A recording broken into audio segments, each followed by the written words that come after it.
Hey, we here. We here. We're gonna talk because I gotta make 13 here in a little bit. Thought why not run through it first with y'all? Um, let's see what we can get out of this because last night I was trying to get through a few topics and the live was interesting for sure, but it was did not get through the topics that I was hoping to. So I want to run through them here. um, because there's a couple of big stories and there's a couple of reasons that they are huge stories. So let's see. Let's start off because here's what I'd like to get through, and I'm going to move today. This is not going to take the full time. So, uh, Seattle's 16,000 Uber Eats drivers to receive $15 million by Labor Day. So if you guys just do that basic math, $15 million divided by 16,000, if it was equal, I think it's based on the time that you were active on the apps on how much you'll get in the settlement. Meaning some people get a lot more than this, but the average on just the 16,000 was somewhere around like 800 and some odd dollars each if everybody got the same check. Now, some people will get probably $8,000 checks and some people will get $200 checks. But if the fact remains it's the largest fine state, we'll get into that a little bit. 6 states submitted bills for review this week. I want to shout them out here real quickly. You guys, if you're familiar, what we're doing is we're trying to get what we have in Colorado, the basic stage one of transparency for the gig apps. And well, I'm going to run through that, the little pitch kit that I've created that I go through with the lawmakers and stuff. I decided to share it with you today. So well, I'm going to practice that because I've written it all out now. But, I mean, we still have to get the metrics out, but we have transparency. We have the driver human review of deactivations. And it comes in steps. We're going to get rid of the metrics, and third party apps need to be allowed. So we have a change, or I created a change.org, and I will put that link down there as well as anything that this might show in. And you might be hearing this on after the fact, after it's live. There should be a link to the change.org. Please sign your name to the petition. It does help, it's huge. But the 6 states that we got filed last week, Oklahoma, Gary did that one. Kentucky, Torp did that one. Louisiana, Bobby did that one. Pennsylvania, Brian Kern did that one. Michigan, my friend James did that one. And Connecticut, the final draft was sent to the person who listens to the audio podcast, who emailed me in Connecticut. I sent them a draft. They asked me a couple things. I, they said it looks good though, and I actually just cleaned it up a little bit, and then so I just cleaned it up a little bit, and then I sent it back, and they said, "Yep, looks good." So I created the final PDF and the how to write the uh, her elected officials, because you have to be from the state in which you are filing this bill for transparency is all it is. By the way, guys, in case I always speak like everybody's familiar with this because I talk about it so often, but in case you're not familiar, all the bill is asking is that the definition that the gig apps give us, that they understand that, and not just for their reasons to take advantage of it, but also I, not only am I fine with the definition independent contractor, I couldn't work these gig apps under any other situation because I do other things as well. Or even if you multi app, whatever, all this goes out the window if this isn't the way, and this was the way it was done by design. Um, but so all we're asking is that it's fine. Keep us defined as independent contractors. I think that's great, and that's what it should be. However, all the platforms need to follow that rule then themselves. So if we're independent contractors, we're independent contractors, and therefore you got to give us the freedoms that would let us pass a simple IRS or Barella test or an ABC test or anything as such. But Oklahoma, Kentucky, Louisiana, Pennsylvania, Michigan, and Connecticut is done. All the first 5 that I named states, all have been submitted to the correct people in those states. Connecticut's is finished, and according to the person who's going to be filing it, it will be filed on Monday. And we are working now on Illinois. And guys, Illinois is just a tough one because there has been some heavy union and other labor groups in Illinois for a long time on the rideshare side of things. I do have some friends over at, while I'm not a union guy, doesn't mean I don't have them on the podcast or have not had those type people on the podcast. Um, I was thinking Willie Solis, not Willie Solis, but I do have a friend in, God damn, no. Is he a friend if I can't even think of his name? I'm thinking Willie Solis with the Gig Worker Collective in Houston. So shout out to Willie. Again, he's kind of with this too, but the person I'm thinking of is with Drivers United.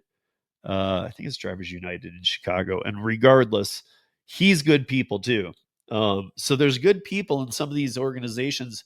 I mean, of course they're good. And if you want what they want, you know, um, but the bottom line is that even like even some of the people that I'm talking about here understand, kind of sit in the middle of it, like not union, but not this.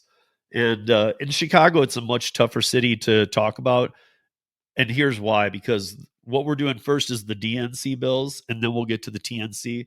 DNC is delivery network companies, and as defined in these, and the TNCs are transportation network companies, so rideshare. Um, but yeah, so here's what's up. So uh, where do we want to jump to? Do I want to even get into? I'm kind of stuffed up. Do I want to get into the Seattle? I feel like I did that. Did I do that in a video? I must have. I did. Well, let's see. Yeah, you know what? Let me go through. Okay, so I guess as we go here, because this is kind of uh, the last topic I'm going to talk about is what I believe 13 is going to be about today. But with everything that's happened in the other states, hey, traveler, what's up? Glad you could join us.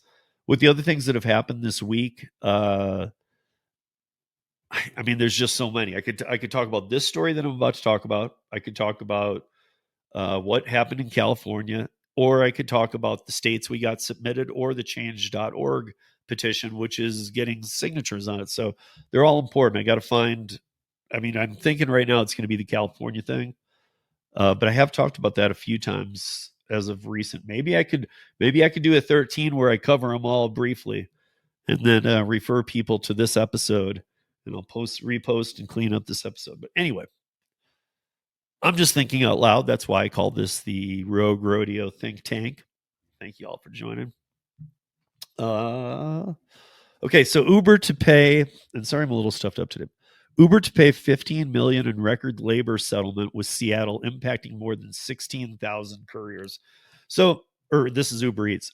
First of all, I got to say, I've read this a few times. I've looked at the articles a few times. I've even talked about it a few times. So, but just this morning, I was looking at it and I'm like, wait a minute. And this just blows my mind, because the 15 million that Uber Eats is going to pay, and you'll hear this in the story, the 15 million they're going to pay to the drivers is based on active time. So if you just took 15 million and divided 16,000 into it, it comes out to 800 and something, like I was saying, some odd number if it's just straight. But some people get $200 checks. Some people could get like $8,000 checks. But here's my thing. And that's great for those people, right? Because I'm going to explain what happened, but are there really, I mean, I'm not just talking about gig workers. I think when I first saw this article, I was thinking, okay, there's 16, and I thought maybe that's a little low for all the apps, but okay. But is there 16,000 Uber Eats drivers? And remember, guys, this isn't Washington. This is the Seattle metro market, just like my big Denver metro market. Are there 16,000 active drivers in Seattle? I mean, wow. But anyway, let's go down this because it's important. It is, and it's kind of a landmark. I believe it mentions it, but in case it doesn't, before I even start, I will tell you this is the most money ever paid out by a gig app platform to a city by more than twice. So even like a New York City the ones you'd expect to be the worst, they've never had a single payment on one thing this big. I mean, this is big, dude. And again, I know that a lot of times some people are starting to get it, or they get really where I'm going with this, but I mean, some people just see it as anytime they hear the number 15 million.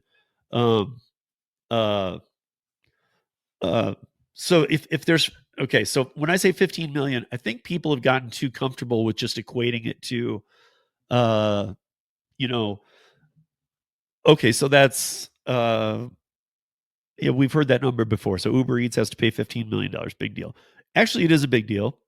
DoorDash being caught in all the states that they were in. I mean, in every state it was different. They got caught in California twice between the 2017 and 2019 era for stealing tips. And even the most recent lawsuit in the Chicago area, but it was also for the entire state of Illinois, but most of the volume, about 80+% of the volume, came out of Chicago. But regardless, the state of Illinois got like $38 million from DoorDash. Okay, that's the state. Now, this is the biggest payout to a city. So Uber Eats has agreed to pay $15 million to more than 16,000 delivery workers in the Seattle metro area. I still think that's crazy. That is a crazy amount of drivers for a city. I don't even for New York that would seem high to me. Well, maybe not New York. Anyway, um, Seattle, after reaching a settlement with the city's labor standards office over allegations that tech giant violated laws regulating how workers are paid. A majority of the settlement was related to the city's independent contractor protections ordinance, and that's known also as the ICP, which passed in 2021 and aims to ensure pay transparency. The city alleged that Uber misled workers by not disclosing its quote unquote boost multiplier. So we're all familiar with that. That is on the Uber Eats side they're talking about. Remember, this is all, so don't throw in Uber too. This is just an Uber Eats thing. Um, so, uh, by not disclosing that its boost multiplier feature only applied to a portion of a fare and that the upfront payment already included the boost promotion contribution. So let's say that you were in a boost area, okay? For those that don't ever see those or are not familiar, boost just means you're getting some kind of incentive or bonus.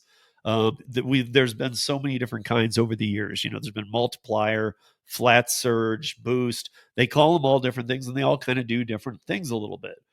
But it's an incentive that would increase your pay. And because Seattle, just like Denver, but I think ours is a cleaner bill because it doesn't involve the money. That's where I think they screwed up with the Seattle pay up legislation. However, in today's discussion of this article, that doesn't really apply because what we're going to get down to is people have asked me how will Colorado gig companies be held accountable to make sure that they are uh, that they're doing this. Well, I mean, this Uber Eats just had to pay $15 million to the city of Seattle. That's a lot of money. They can't afford that kind of stuff. So obviously, even though I'm not 100% on board with the Seattle pay up legislation, it's been in place for longer than Colorado's. And already they're finding errors and mismatches, and they've already found this. Um, so what they're saying though is because you see the in the transparency, the driver has to see here's the full amount, here's the tip, or here's the tip from the driver, here's the full amount. And then after the fact well, this is Uber Eats, so that wouldn't be. But you just see the tip and the total you're going to be paid, including that tip. But you see the tip separate.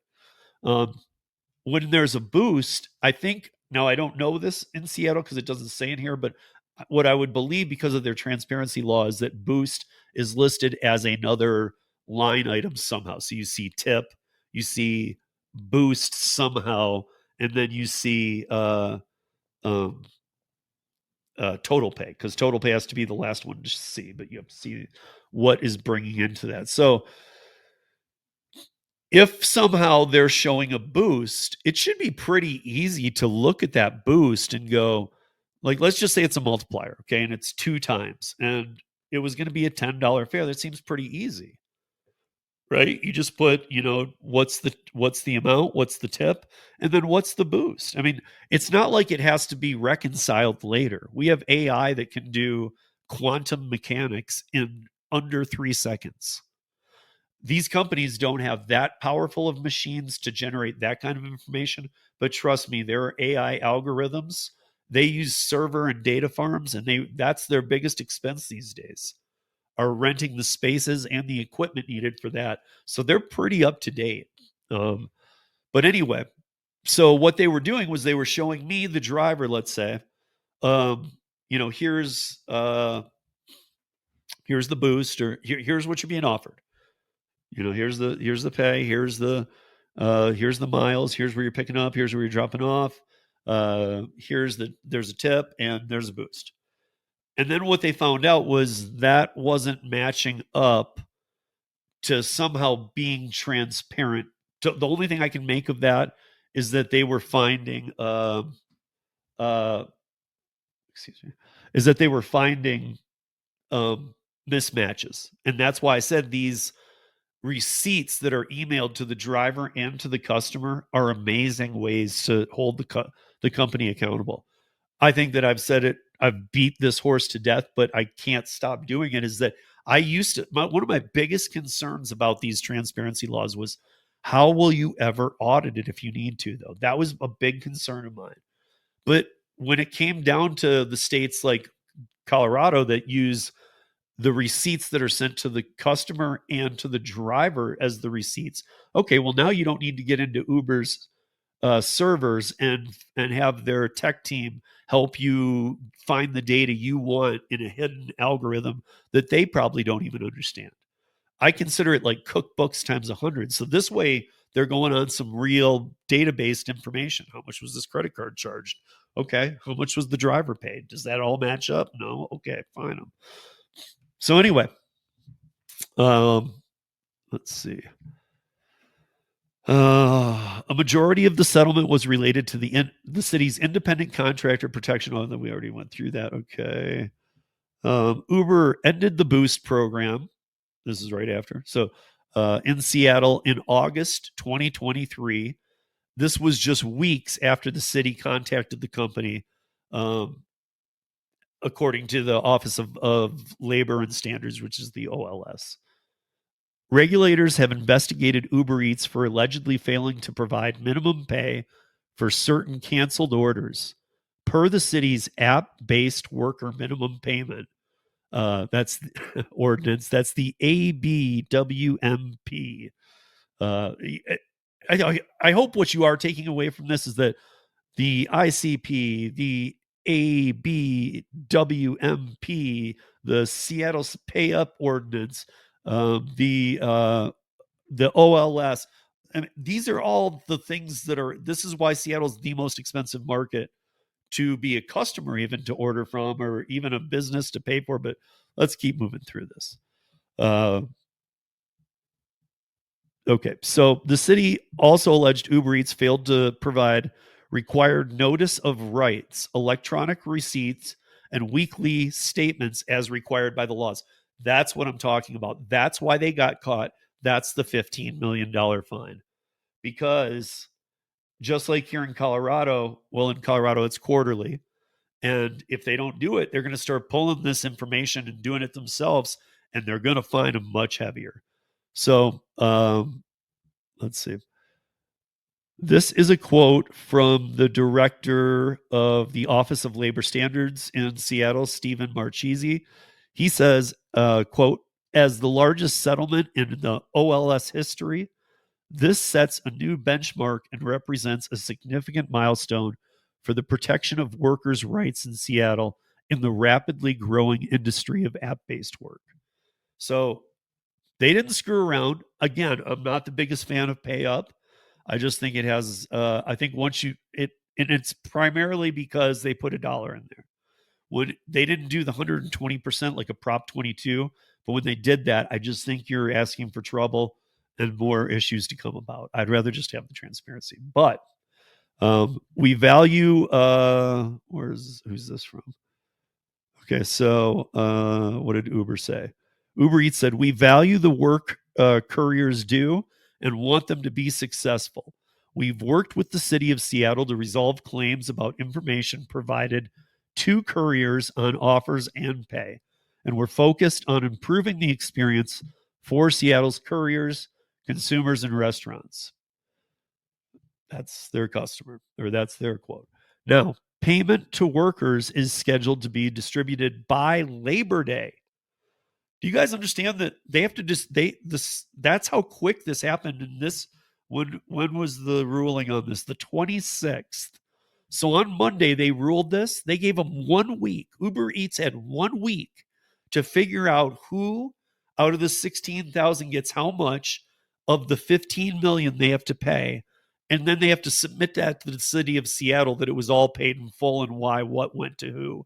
I mean, this is crazy that businesses should be under scrutiny, but these businesses will never be out from under extreme scrutiny.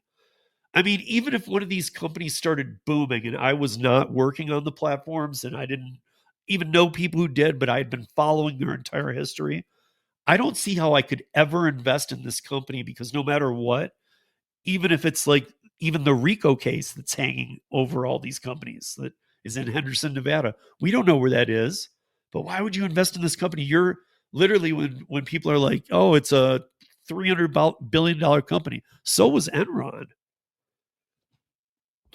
And then I don't know if it was a RICO. I think it was a RICO for Enron too, but whatever it was, Enron went from whatever bi- billions they were worth to zero in under 24 hours. I mean, that's crazy. That's absolutely insane. So let me see. So payments have to be distributed by 2 days from now. So in 2 days from now, and I know a couple of Uber Eats workers up there because this is anything that happened between September 2022 and May of 2025. If you worked Uber Eats during those dates, which actually would be most people, a lot of times these are older, like the some of the ones for DoorDash or Instacarts, they try and hold those off in court forever. This was another good use of time because sometimes it's way down the road, or like it'll be when the decision was made about the 97 to or 2017 to 2019 DoorDash stealing tips. Those all started being decided in like 2022, 2023, 2024. So it's tough to also find those people and get them their money. And there's a way that the states work with those when these payments go out, that if they can't find the people who they're owed to, the state usually, in most cases, is able to keep that money. So, it's not ideal, but hey, Bubba Sue, what's up?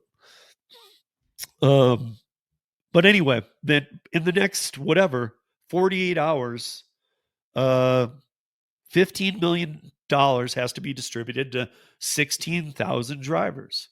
And so, I mean, look, I'll even ask you, anybody in the chat, uh, is 16,000? So remember, this is Uber Eats. Remember, this is the city of Seattle, which includes like um, all like kind of like a Denver. If you've ever looked at the map, I know Bubba Sue knows Denver, but and Traveler does. Okay, but like anybody else, cities like that. Some big cities are just very compact.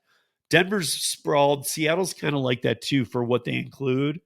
And in this lawsuit, and I'm not saying it's wrong because this is how they're. I mean, this is everybody's agreeing on it, but they're saying that there are in the city metro Seattle, there are 16,000 Uber Eats drivers. Not Uber, not Lyft, not DoorDash, not Grubhub, not whatever, not Instacart. Doesn't matter. You could be multi-apping, but there are 16,000 people on Uber Eats. Yes or no? Do you think that that's uh do you think that number is right?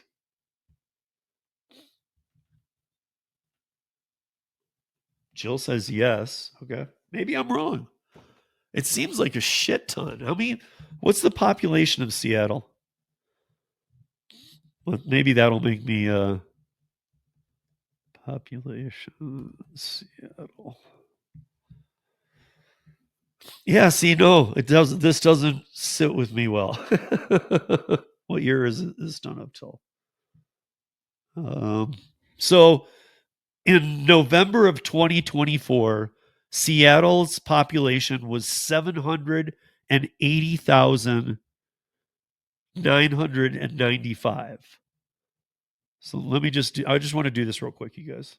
So 780,995.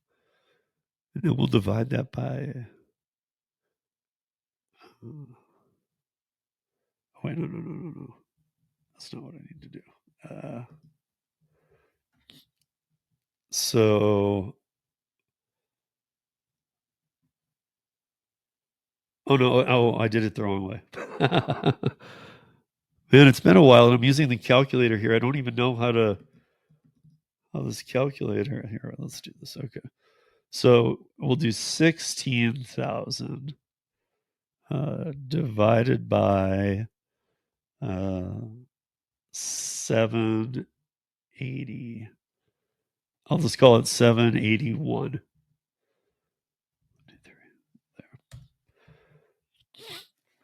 So 2% of Seattle Rail. I guess maybe that's right.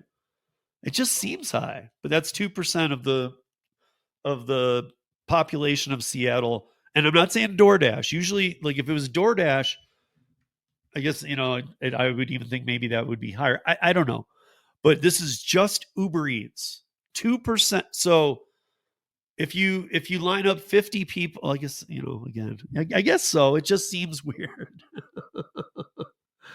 uh, could be part timers, teachers, college. Yeah, of course. Of course. Yeah, there. By the way, Bubba Sue's right. There was no distinction in this article. Uh, as I keep going through there was no distinction on if they work 1 hour or 60 hours a week on Uber Eats. There was no distinction if they multi-app. There was no distinction. But that's where it comes a little weird, right? So you got 2022 September to May of 2025. So what is that? It's 9 to so we're talking about 30 months ish. So in 30 months, 16,000 people. Obviously, they're going to base this on active time.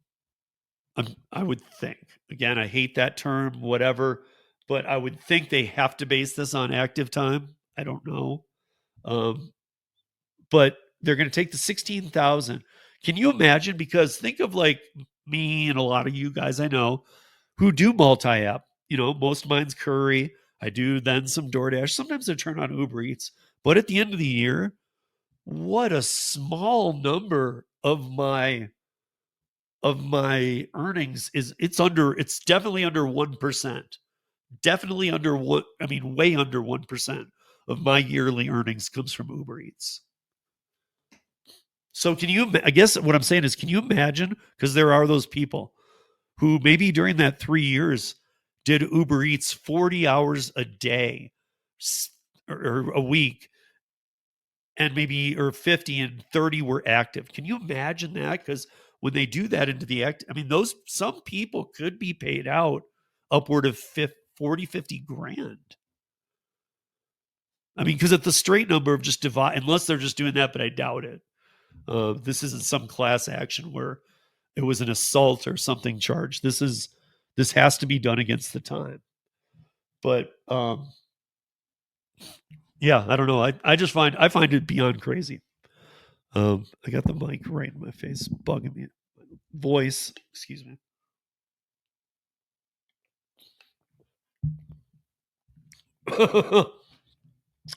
All right. Oh, excuse me. Oh, so Seattle has been a leader in establishing worker protections for gig workers who make deliveries and drive people around town. Uber previously paid $3.4 million in a settlement with Seattle in 2021. The city also reached a $1.6 million settlement with DoorDash in 2023. I mean, 3.4 for a city. That's high, but that's the kind of high we're used to. Like that's what you'd see in New York City, LA, Seattle, the big cities. That's the kind of fines we'd see. This is the first one, and those are, that was to Uber, and the 1 point that was Uber and Uber Eats, 3.4 million, 1.6 to DoorDash in 2023. But this is historic. This is $15 million to one city. I mean, to me, again, this is the reason I'm going through this so slowly is because this is a proof on the transparency. And by the way, 13 this week, it takes something like this sometimes to just set me straight, is going to be about the unionization of California. And I'm not going to get to it on this podcast.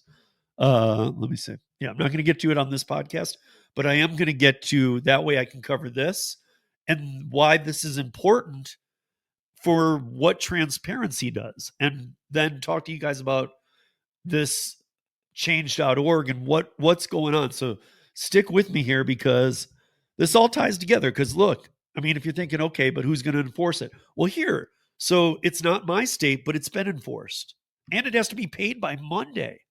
I have never heard of a judge ordering a $15 million payment, even on a company that can do it. I've never heard of it being in a 7-day period. You have to pay those 16,000 people $15 million. And this was on Monday, before next Monday. I mean, good on them. But so regulatory costs are part of why Uber fares in Seattle are the highest in the US. Yes, the highest. The regulatory fees, I mean, it's up to the company, but it actually is 1.3 times as high as New York City and an upward of 2 times as much as LA. Just to put it into perspective. DoorDash, let me see. DoorDash recently increased delivery fees in Seattle in response to what it called extreme regulations passed by city lawmakers, including a new law that gives app-based workers more transparency when they're removed from platforms. Okay, so that's part of their deactivation process is way different than Colorado's. Again, that's why I want everybody to go to the change.org. We're going to talk about that here because theirs is strange. Like theirs is you have to be given a 14-day notice upon deactivation, which is weird. Like, right, we're all used to W-2s, and if you're I mean, you don't have to, you could leave, but you're not going to get a good recommendation or anything like that. But most of us are used to having a W-2, and you put in 2-week notice at minimal when you're leaving a job if you've been there a while and you're trying to do it responsibly. But this is, they have to give you 2-week notice that you're going to be deactivated. How nuts is that? Because if I need to be deactivated, now I understand that there is a clause about sexual assaults or violent assaults with weapons, but nonetheless, like, what about, I mean, the million other things? I know some things are small, but why would you allow the driver to, again, this, I would have loved to have been in the room for that because I would have proposed the question like, guys, why are you making that a point? Any point you make, the gig apps then hold against you as, well, that's one of the things you wanted was this. When really I would have been in the room going, you don't need that. I just, fuck that, leave it out. Because I would rather them focus on the deactivation policy, and they don't have the same as we do. So they have the 14 days that they have to notify you during. And during that, the reason that they say that is during that 14 days, you are allowed to email DoorDash, and they have the 14 days to review and get back to you. If they get back to you and say, nope, you're still deactivated, then you have to take that yourself and take it to a board. And I think you have to pay a minor, it's like a filing fee. It's like 70, $80, but still. In Colorado, instead of saying the 14 days that they have, if they deactivate you, and again, I think we all also know, if anybody's in Seattle and wants to be on the show and tell me otherwise, but here's what I think. I believe that, again, the city didn't know to think this part through, but once you're deactivated by the app and you're in that 14-day grace period, my guess, and I'd bet money on this, is that you're not getting any offers during those 14 days. Because I've looked, there's no language in there about, and they will get orders during the 14 days that they are, no, it's that it's a warning that you're going to be deactivated in 14, or that you've been paused or whatever, but you'll be deactivated in 14 days permanently unless you appeal. See, in Colorado, if they deactivate somebody, when you open the app, it says it's on, and everything that Colorado did all has to fit on one screen. I think I've told you guys that, no matter which part we're talking about. So on one screen, it has to come down in any app that you've been deactivated on, and it has to say, you have been deactivated, and then it has to produce a button. Would you like to challenge this? As soon as you click that button, it is an alert to the 12-person board, the human review board here in Colorado, as well as an email to the deactivations department at whichever app you were deactivated from. So the same email goes out to both, saying this person was deactivated on this date, and it says he is challenging the deactivation. And I guess I've seen the screen, there's a couple of radial buttons or other that you can click and type in why. But the first, there's 4 options and then other. The first 3 are the only ones I think you'd click. But nonetheless, that gets sent through. And then the company has a certain amount of days, I think it's 5 to 7 business days, to submit to the review board their reasoning it's 3 to 5 business days, I'm sorry. And for their reasoning for deactivating the driver. If they can't, the driver is automatically reactivated, because they call that I'm going to get it wrong, but it's something along the lines of an algorithmic error. So that it actually has a term here now too. It's like, if you don't respond to this, they will be reactivated. And then I've had people ask me, well, what about people who are reactivated? I mean, do they ever get an order again? What's to stop the platforms from doing that? So the deactivation board actually serves, this is part of where the money went, the little bit of money that had to be put into this, is that they actually serve on another board that, or on their same group is another board that deals with all the apps to make sure that the driver is getting, I mean, you can never control the volume of a city, but they want to see that the driver is activated again. They want to see they're getting orders on the platform, and that somewhat, I don't know how exactly they look at all this, but somewhat over a certain amount of a couple months back after you're reactivated, they look at some of the data and make sure that if you were doing, this amount, if you were doing 25 rides a day and now they got you doing 2, and you're still taking the same amount or what, and they notice that the volume isn't down for the companies in the area, the driver amounts of I don't know how they do it, but I think you see where I'm going. They have a method where they can say, no, you need to be giving him offers too. So we took this all the extra steps that these other cities forgot. But before I move on from the Seattle story, why this is hugely important is because very quickly, even though it's a different transparency bill, very quickly they said, whoop, Uber Eats, come here. You've been violating this. Your boost thing is screwing up everybody's pay. So you need to we're going to figure it all out. They came up with 15 million. They said you owe $15 million in 1 week. So to me, it's like kicking the legs out from under them, instead of these kind of we're going to sue you for $8 million to give the drivers. And then we find out that behind closed doors, it turned into 3 million and a lot of perks for the city, for city events from the companies. All those days in the transparency cities are over. So part of the transparency is exactly that. When they come at you, there's no more, hey, you want some favors? No, they're not doing that anymore. Straight money, full, got to pay it. And to be honest, awesome. I think it should be. But my battery, my mouse is dead on my battery.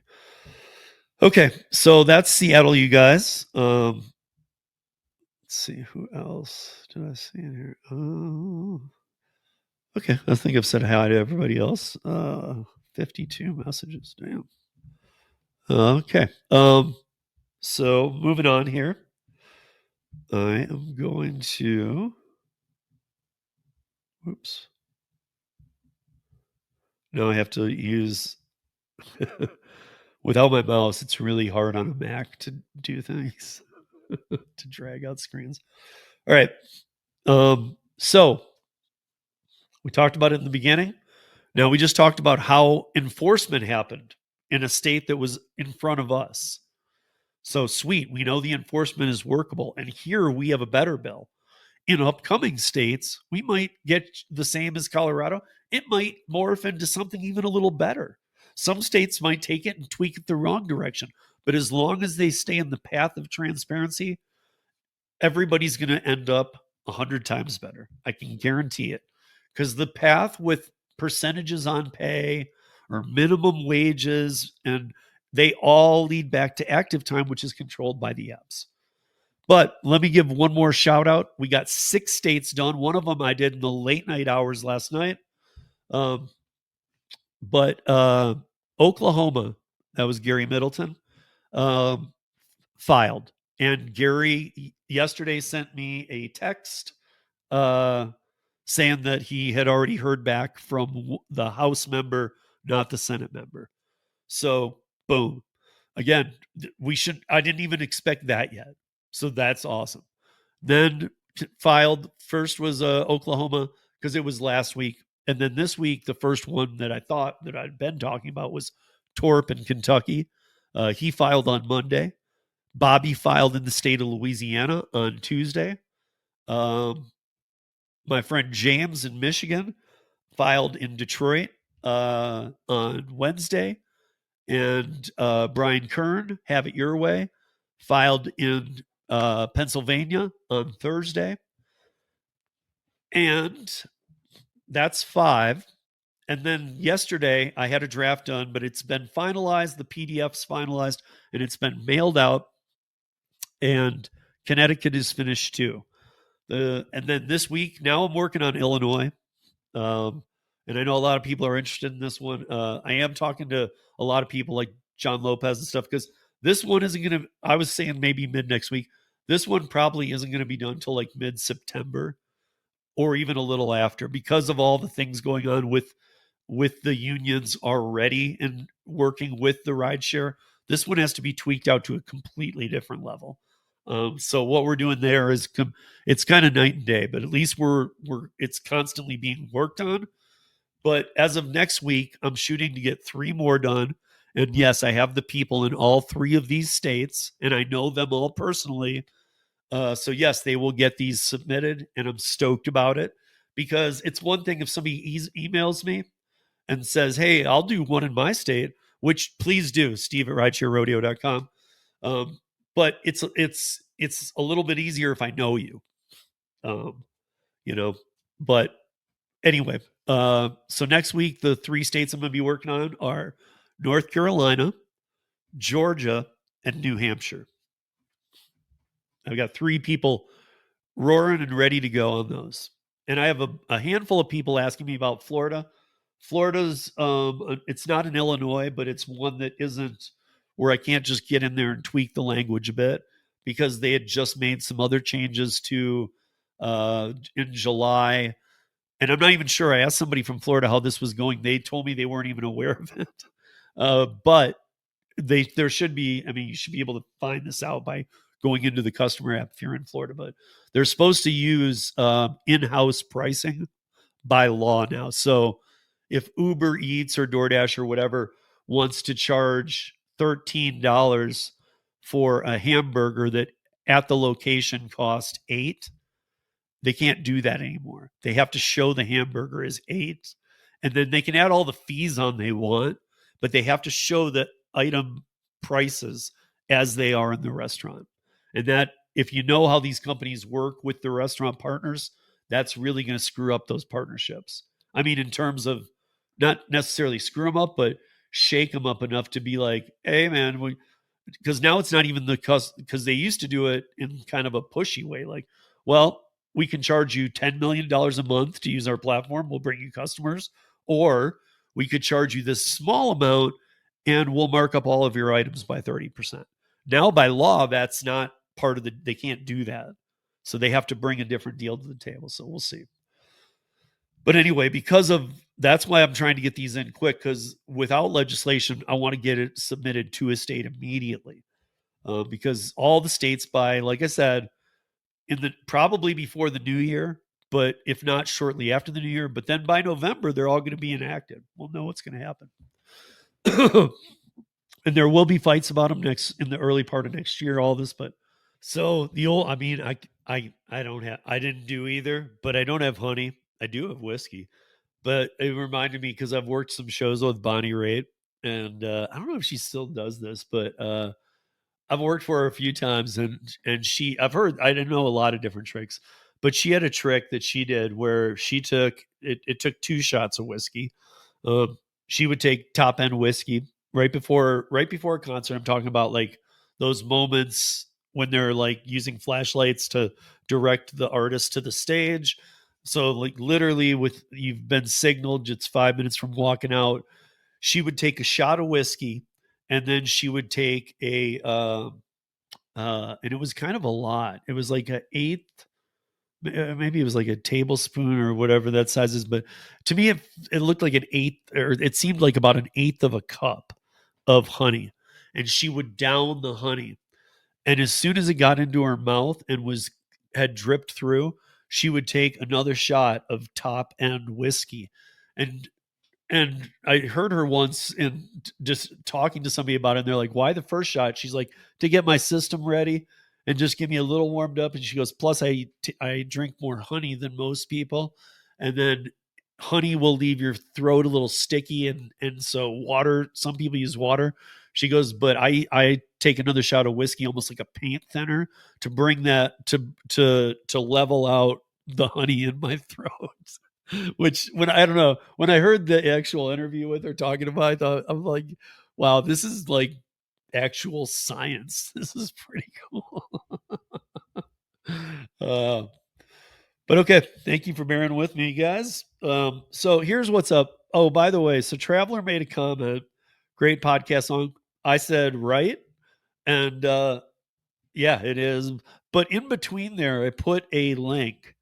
Can anybody, I don't think you can click the link and it goes anywhere. And again, I'm not on a device. You guys are. Can you at least copy the link? Does it take you anywhere? Does that work? I need to know. No shit. Okay. No. You can't even, I mean, you guys see it though, right? It's, or are you not even seeing the post?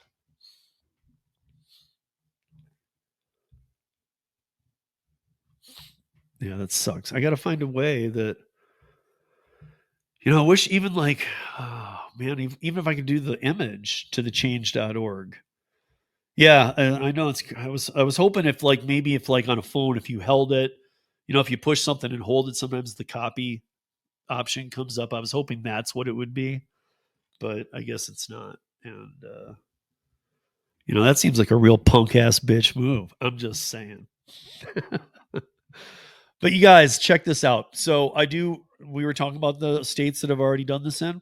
We are looking for other people that want to do other states. And we're moving along here. But what everybody can do right now, and it takes under a minute. I do want to say, I want to put something up there because I saw that two people, um, it just shows that two people who signed the change.org had given money. Nothing big, but I just want to make sure that everybody understands this is free. Okay. There is nothing you have to pay for. But when you submit your name, email, you just have to do your name, email, and I think your zip code. But when you submit that, the next screen, at that point, it's already, your name has already been sent through, but it makes it look like the process isn't done. Hopefully everybody reads things like this, because if you read it, it is pretty straightforward. But it does ask you for a donation. That donation does not go to our cause. Okay. You have to go to ones off, like the ones that you pay a lot of money for. Um, so what that money, any donated money goes to change.org to allow us a platform that is robust as it is, can handle the kind of things that it does. And it actually does a lot for free. But I just want everybody to know that it's not giving money to our cause. And so all of us are struggling. I mean, if you can afford to give a couple bucks to change.org, maybe you've even used it before. I have. And I've given it a couple bucks here or there, but I know times are tight, and I just don't want anybody thinking that money comes to us. No way. I don't even have, like, on change.org, there's no way I don't have anything hooked up for money. So anything that's given is, and it says it. You just got to read it carefully, but it makes it look like a flow screen. Like, it's like after you submit your name, it shows it like as a second screen of three. But if you go to the all the way to the bottom, it just says skip this, skip this. The second one, or the third one after that, so you don't need to donate to change.org. But again, I don't want to demean it either, because it isn't a piece of crap platform. So, giving them a few bucks doesn't hurt, because if something like that went down, we wouldn't be able to do what I'm doing right now. But the third screen actually says, do you want to write uh, a message? And right above it, it says, or do you want to record a video like Mike Harubi and I have done? I don't need the video, but if anybody, when you're signing this, would like to click write a comment, again, it's not going to tie to you in any way. It doesn't show your email publicly, nothing. But I would love to see comments, especially if you have one. If you read this through and you're going, yeah, I agree with this, I'm gonna put my name on it. And if you're, I would love a comment. I mean, it could be one line. You don't have to write a story. Just write a line. Or make one comment. Just don't swear or whatever. But and there's a couple comments up there. Maybe use them as examples, but those help too.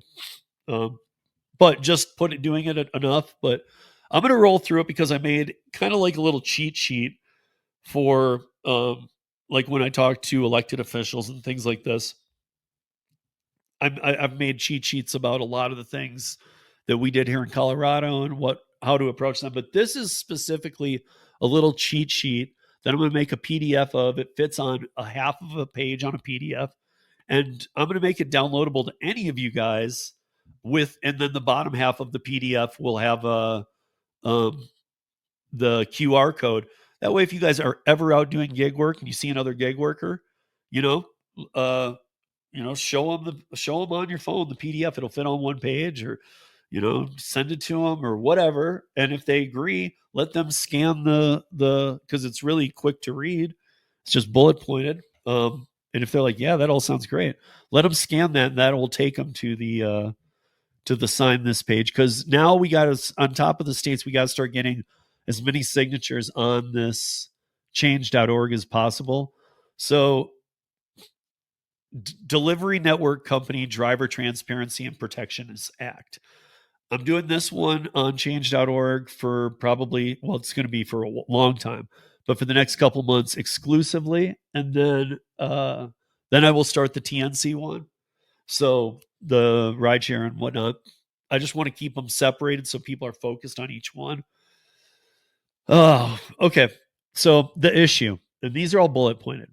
Legislation defining delivery network company operations will be adopted in every single market in the United States by 2026. It's just a fact. I'm not saying ours. I'm just saying every single state is going to have legislation on the delivery network companies.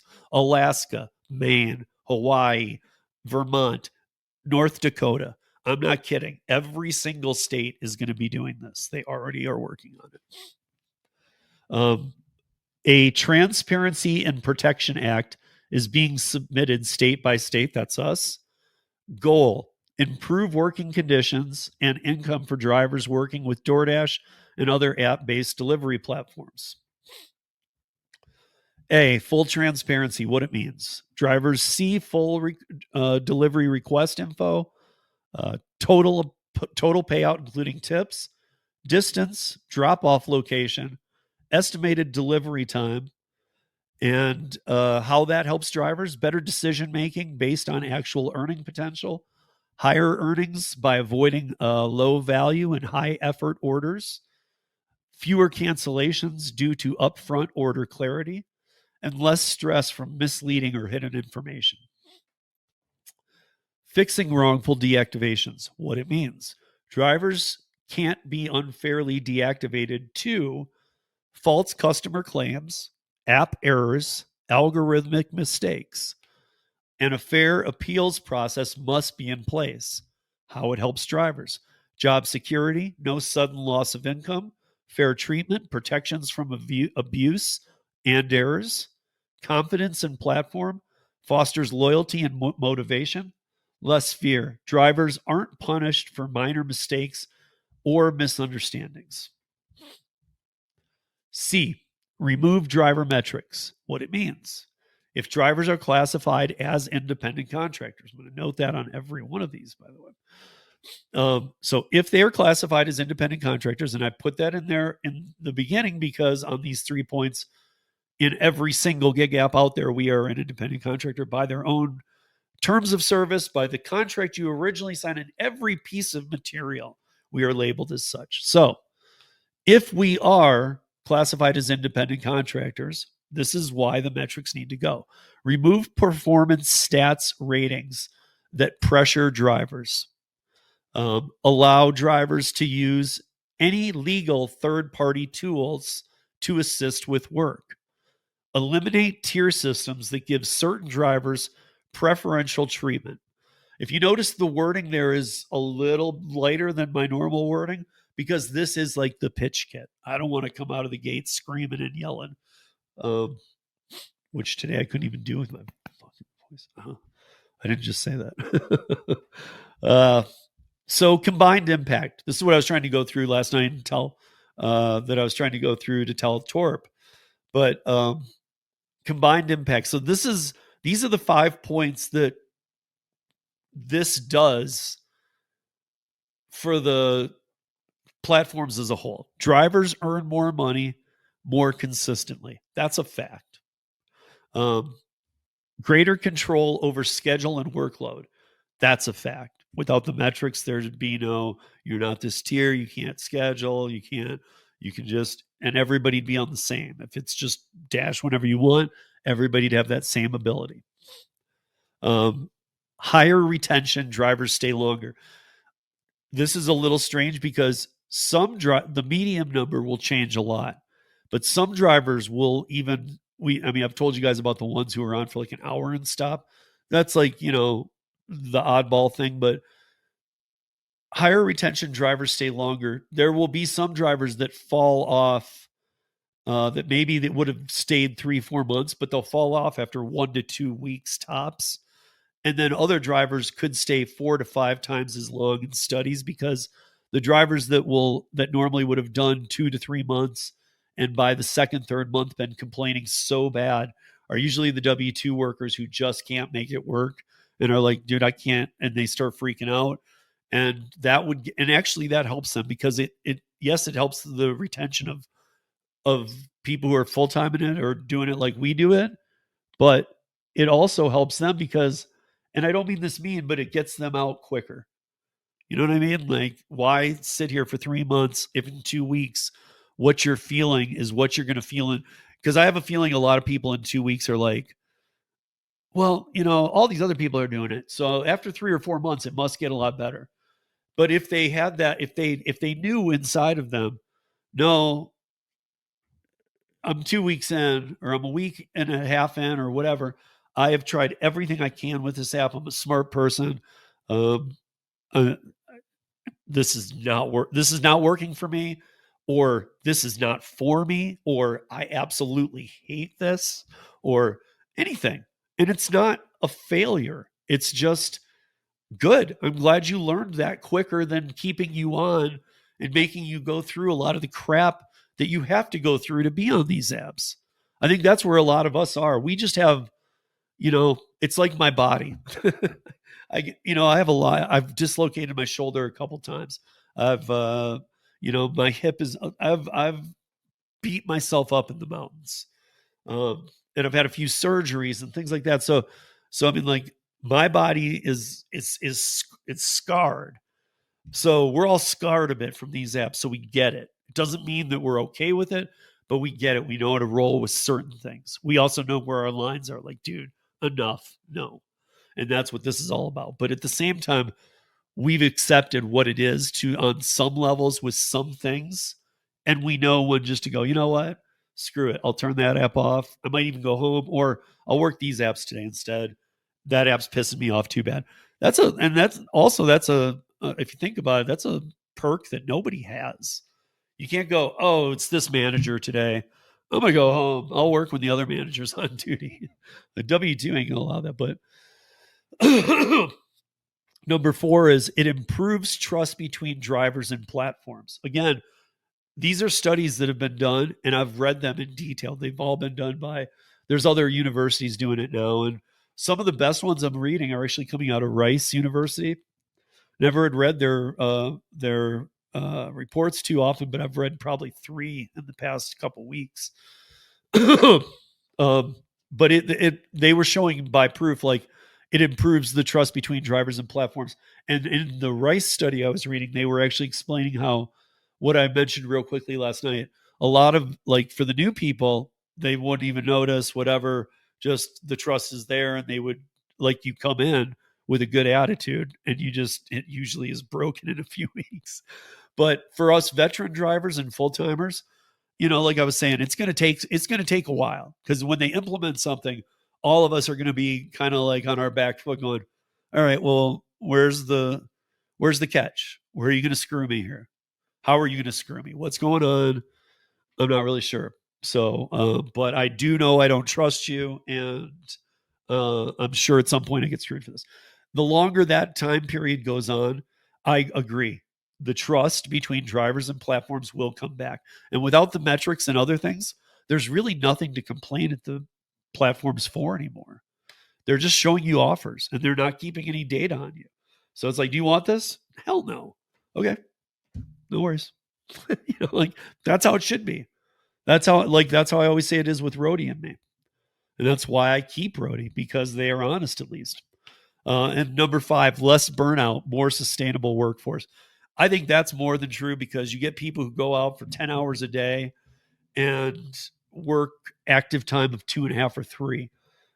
Why aren't they putting their side by side weeks together and saying, it sure seems like, from, let's use a normal standard. I know every market's different, but it sure seems like between 1 p.m. and 3 or 2 p.m. and 4 p.m., I have no work on the delivery platforms.